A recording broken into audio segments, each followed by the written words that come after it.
اعوذ باللہ من الشیطان الرجیم بسم اللہ الرحمن الرحیم لیکن اللہ یشہد بما انزل الیک انزلہ بعلمہ، اللہ تعالیٰ اس پر گواہ ہے کہ جو کچھ اس نے نازل کیا ہے نبی آپ کی طرف وہ اس نے علم کیا ہے، اس نے نازل کیا اپنے علم سے، والملائکۃ اور فرشتے اس پر گواہ ہیں یشہدون، وکفیٰ باللہ شہیدا، اور ویسے تو اللہ تنہا بھی گواہ کے لیے گواہ ہونے کے اعتبار سے کافی ہے۔ ان الذین کفروا وصدوا عن سبیل اللہ قد ضلوا ضلالا بعیدا، اب محمد کے آنے کے بعد صلی اللہ علیہ وسلم پھر بھی جو لوگ کفر پر اڑے رہے اور رکے رہے اور روکتے رہے اللہ کے راستے سے دوسروں کو، وہ تو پھر بہک گئے ہیں، بھٹک گئے ہیں، ضلالا بعیدا، اور یہ اپنے بھٹکنے میں اور بہکنے میں گمراہی میں بہت دور نکل گئے۔ ان الذین کفروا وظلموا لم یکن اللہ لیغفر لهم، اب یہ لوگ جنہوں نے کفر کیا ہے، جو اڑ گئے ہیں کفر پر اور جو اس شرک پر اور ناحق جو راستہ ہے اس کے اوپر جم گئے ہیں، لم یکن اللہ لیغفر لهم، اب اللہ کا یہ طریقہ نہیں ہوگا کہ انہیں معاف کر دے، اللہ انہیں اب ہرگز بخشنے والا نہیں ہے، ولا لیہدیہم طریقہ، اور نہ یہ کہ انہیں کسی راستے کی ہدایت دے، الا طریقہ جہنم، سوائے ایک راستے کے، اور وہ جہنم کا راستہ ہے۔ اب تو وہی کھلی ہوئی ہے شاہراہ، اسی پر یہ بگٹر دوڑتے رہیں، خالدین فیہا، وہ اس میں ہمیشہ ہمیش رہیں گے، ابدا، ہمیشہ ہمیش، وکان ذلک علی اللہ یسیرا، اور یہ اللہ پر بہت آسان ہے۔ دیکھیے اس کو مقابلے میں لائیے، ما یفعل اللہ بعذابکم، اللہ کیا کرے گا تمہیں عذاب دے کر، لیکن اس سے یہ نہ سمجھے کہ اللہ عذاب نہیں دے گا، یقیناً اللہ سیڈسٹ نہیں ہے، یقیناً اللہ کو عذاب دے کر خوشی نہیں ہوگی، لیکن یہ کہ اس کا ایک ضابطہ ہے، اس کا ایک قانون ہے، اسی پر اس نے دنیا بنائی ہے، لہذا اس کے مطابق وہ عمل تو کرے گا،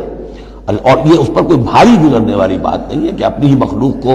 اس لیے کہ بعض ملنگ قسم کے صوفی جو ہیں وہ یہ بھی کہتے ہیں کہ یہ اللہ بڑا رحیم ہے، اب کیا وہ اپنی مخلوق کو جہنم میں جھونک دے گا، یہ تو ایسے ڈراوے کے لیے، ذرا سیدھا کرنے کے لیے، جیسے بچوں کو ڈانٹ دیتا ہے باپ ہو ماں ہو، میں تیرا قیمہ کر دوں گی، تو کوئی کیا قیمہ کر دے گی کوئی ماں اپنے بچے کا، لیکن یہ تو اصل میں صرف ڈراوا ہے اور کچھ نہیں، لیکن یہ بات صحیح نہیں ہے،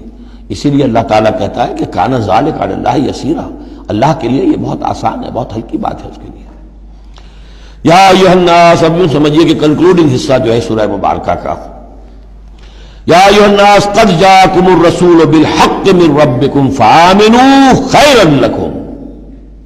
اس عبارت میں جو زور ہے میں نے کوشش کی ہے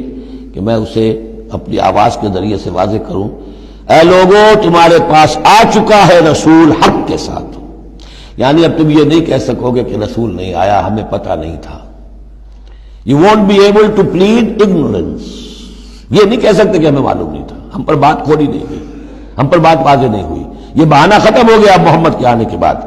یا ایھا الناس قد جاءکم الرسول بالحق من ربکم فآمنوا خیرا لکم، ایمان لے آؤ یہی تمہارے لیے بہتر ہے، بلکہ صحیح ترجمہ ہوگا اسی میں تمہاری خیریت ہے۔ وَإِن تَكْفُرُوا فَإِنَّ لِلَّهِ مَا فِي السَّمَاوَاتِ وَالْأَرْضِ، کفر پر اڑے رہو گے تو اللہ تعالیٰ کا کیا بگاڑ لو گے، آسمانوں اور زمین میں جو کچھ ہے وہ اللہ ہی کا ہے۔ وَكَانَ اللَّهُ عَلِيمًا حَكِيمًا، اللہ علیم ہے حکیم ہے۔ یا اہل الکتاب لا تغلوا فی دینکم، اے کتاب والو اپنے دین میں غلو نہ کرو، ولا تقولوا علی اللہ الا الحق، اور اللہ کی طرف کوئی شے منسوب نہ کرو سوائے اس کے جو درست ہو اور حق ہو۔ جھوٹ بولنا ہے تو بازی بارش بابا ہم بازی، جھوٹ بولنا ہے خود بولو، خدا پر جھوٹ جڑنا اللہ نے یہ کہا، یہ تو گویا کہ یوں سمجھیے کہ بازی بارش بابا ہم بازی والی بات ہو گئی۔ لا تقولوا علی اللہ الا الحق، انما المسیح عیسی ابن مریم رسول اللہ، دیکھو مسیح عیسیٰ ابن مریم اللہ کے رسول تھے، یہ حیثیت ان کی ہے، الوہیت میں کوئی حصہ نہیں ہے، وہ خدا کے بیٹے نہیں ہیں، رسول اللہ ہے۔ وَكَلِمَتُهُ أَلْقَاهَا إِلَىٰ مَرْيَمَ، اور اس کا ایک کلمہ ہے کہ جو اس نے ڈالا مریم پر، یعنی مریم کی رحم میں جو حمل ہوا ہے حضرت عیسیٰ کا، وہ اللہ کے کلمہ کن کی طرف سے پھیل ہوا ہے۔ ایک جو فزیکل جو بھی حصے ہیں کسی عمل کے، اب کسی بھی انسان کی ولادت میں ایک حصہ باپ کا ہے ایک حصہ ماں کا ہے، لیکن حضرت مسیح علیہ السلام کی ولادت میں ماں والا حصہ تو پورا موجود ہے، حمل ہوا ہے، 9 مہینے آپ اپنے رحم میں رہے حضرت مریم سلام علیہا کے، لیکن یہ کہ باپ والا حصہ نہیں ہے۔ تو اللہ تعالیٰ کے ہاں جہاں پر بھی کوئی اس طرح کا لنک جو ہے جو میٹیریل لنکس ہیں جو وہ اگر کہیں ٹوٹا ہے تو کن، اللہ کا ایک کن جو ہے، اللہ کا ایک امر، وہ وہاں پر کفایت کرتا ہے۔ اس معنی میں اللہ تعالیٰ کے کلمے ہیں۔ کلمتہ القاہا الی مریم اور روح منہ، اور ایک خاص روح ہے اللہ کی طرف سے، یعنی روح تو ویسے سب کی اللہ کی طرف سے ہے، لیکن یہ کہ روحوں کے بڑے اونچے اونچے مراتب بھی ہیں۔ ایک روح محمدی ہے جس کو ہم عام طور پر ہمارے علماء نور محمدی کہتے ہیں۔ وہ نور محمدی کیا ہے؟ روح محمدی، اس لیے کہ روح جو ہے نورانی شے ہے۔ ملائکہ بھی نور سے پیدا ہوئے ہیں، اور انسانی جو ارواح ہے وہ بھی نور سے پیدا ہوئی ہے۔ جنات نار سے پیدا ہوئے ہیں، حیوانات اور انسان کا بھی حیوانی جسم جو ہے یہ مٹی اور پانی سے پیدا ہوا ہے، سیدھی سیدھی بات ہے۔ تو چونکہ ارواح جو نورانیاں ہیں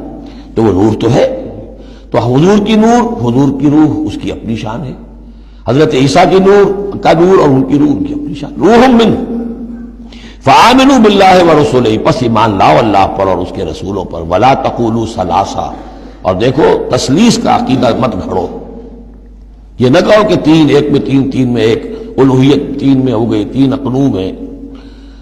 انتہوا خیرا لکم، باز آ جاؤ، اسی میں تمہاری خیریت ہے۔